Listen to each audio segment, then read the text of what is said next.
고린도전서 1장 18절에서 31절 말씀.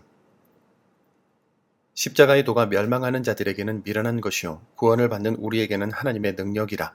기록된 바 내가 지혜 있는 자들의 지혜를 멸하고 총명한 자들의 총명을 폐하리라 하였으니, 지혜 있는 자가 어디 있느냐, 선비가 어디 있느냐, 이 세대의 변론가가 어디 있느냐. 하나님께서 이 세상의 지혜를 미련하게 하신 것이 아니냐. 하나님의 지혜에 있어서는 이 세상이 자기 지혜로 하나님을 알지 못하므로 하나님께서 전도에 미련한 곳으로 믿는 자들을 구원하시기를 기뻐하셨도다. 유대인은 표적을 구하고 헬라인은 지혜를 찾으나 우리는 십자가에 못 박힌 그리스도를 전하니, 유대인에게는 거리끼는 것이요 이방인에게는 미련한 것이로되 오직 부르심을 받은 자들에게는 유대인이나 헬라인이나 그리스도는 하나님의 능력이요 하나님의 지혜니라. 하나님의 어리석음이 사람보다 지혜롭고 하나님의 약하심이 사람보다 강하니라. 형제들아, 너희를 부르심을 보라. 육체를 따라 지혜로운 자가 많지 아니하며 능한 자가 많지 아니하며 문벌 좋은 자가 많지 아니하도다. 그러나 하나님께서 세상의 미련한 것들을 택하사 지혜 있는 자들을 부끄럽게 하려 하시고, 세상의 약한 것들을 택하사 강한 것들을 부끄럽게 하려 하시며, 하나님께서 세상의 천한 것들과 멸시받는 것들과 없는 것들을 택하사 있는 것들을 폐하려 하시나니, 이는 아무 육체도 하나님 앞에서 자랑하지 못하게 하려 하심이라. 너희는 하나님으로부터 나서 그리스도 예수 안에 있고, 예수는 하나님으로부터 나와서 우리에게 지혜와 의로움과 거룩함과 구원함이 되셨으니, 기록된 바 자랑하는 자는 주 안에서 자랑하라 함과 같게 하려 함이라. 아멘. 바울은 고린도 교회에서 사역할 때 화려한 말의 지혜나 철학적 변론을 쓰지 않고 오직 십자가만 전하기로 결단했습니다. 그 이유는 고린도에 오기 전 철학과 지성의 도시 아덴에서 그들이 좋아하는 방식인 철학적, 논리적 논쟁으로 복음을 전했었는데 사람들이 복음을 받아들이지 않았던 겁니다. 바울은 이 일을 계기로 복음을 전할 때에는 인간이 좋아하는 소리로, 사람들이 원하는 말로 전할 것이 아니라 오직 십자가로만 전해야 한다는 것을 알게 되었던 거죠. 이처럼 타락한 인간의 이성은 복음을 있는 그대로 받아들이기보다 자신들의 좁은 논리 속에 가두거나 섞어버리려고 하는데요. 지금도 여전히 세상 사람들은 기독교는 왜 그렇게 배타적이고 독선적이냐, 구원의 길이 왜 굳이 십자가여야만 하느냐 하면서 구원을 거절하고 있지 않습니까? 십자가는 인간의 추악한 죄와 타락을 폭로하기 때문에 불편하기도 한 겁니다. 그러나 그럴수록 우리가 십자가만을 전해야 할 이유는 분명합니다. 치유불능의 상태를 해결하기 위해 하나님이 내리신 단 하나의 처방이 바로 십자가이기 때문이죠. 그래서 하나님은 전도에 미련한 것, 즉 예수 그리스도의 대속적 죽음을 선포하는 방식으로 믿는 자들을 구원하기로 작정하셨고, 지금도 세상이 어리석게 보고 있는 십자가를 붙드는 사람들을 찾고 계십니다. 유대인들은 눈에 보이는 권능과 표적을 원했고, 헬라인들은 세상의 지혜를 사랑했지만, 십자가는 이 모든 인간을 구원하시는 하나님의 지혜이자 구원의 능력임을 기억하면서 오늘도 십자가의 사람으로 살아가십시다. 이어서 바울은 고린도 교회 안에서 자기 잘남을 자랑하는 사람들을 향해 두 번째 처방을 내립니다. 너희의 부르심을 보라.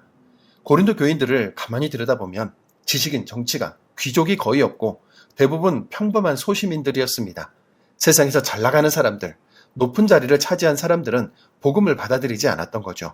그런데 교회 안에서 내가 누구의 제자라느니, 어느 파벌에 속했다느니 하며 우월감을 가지며 자랑하는 겁니다.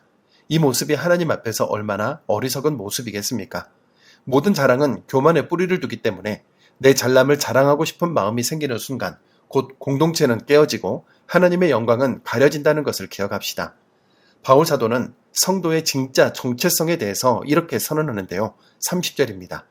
너희는 하나님으로부터 나서 그리스도 예수 안에 있고, 예수는 하나님으로부터 나와서 우리에게 지혜와 의로움과 거룩함과 구원함이 되셨으니. 그렇습니다. 오직 예수 그리스도만이 우리의 지혜요, 의로움이며 거룩함과 구원함이 되십니다. 내게서 선한 것은 나올 수 없기 때문에 성도가 할 수 있는 유일한 자랑은 내가 주님 안에 속한 자라는 정체성뿐입니다. 그때 비로소 가정이든 교회든 공동체 안에 다툼이 사라지고 주님이 주시는 진정한 평강, 즉 샬롬이 찾아오게 될 것입니다. 결국 고린도 교회의 분쟁은 십자가를 잃어버렸기 때문에 일어난 일이었는데요. 십자가가 사라진 자리에는 인간의 욕심과 자랑, 대접받고 싶어하는 자아만 남게 된다는 것을 기억합시다.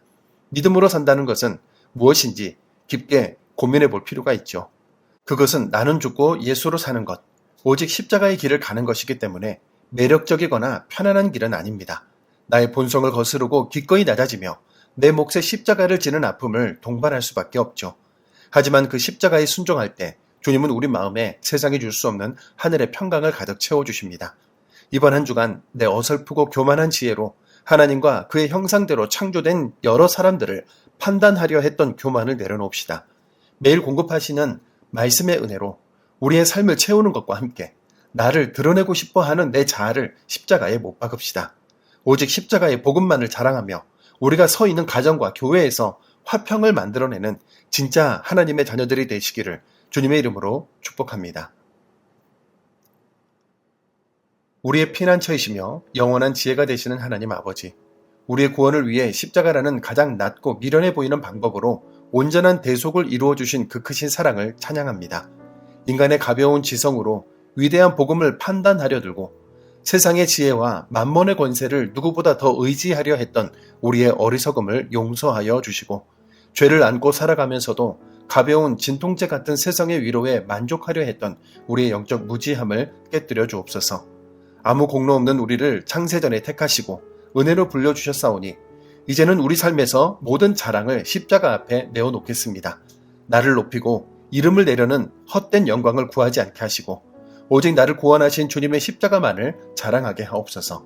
기꺼이 낮아지고 섬기는 자가 되어 우리 삶의 자리마다 주님이 주시는 참된 평강을 나누어 주게 하여 주옵소서. 예수님의 이름으로 기도드립니다. 아멘.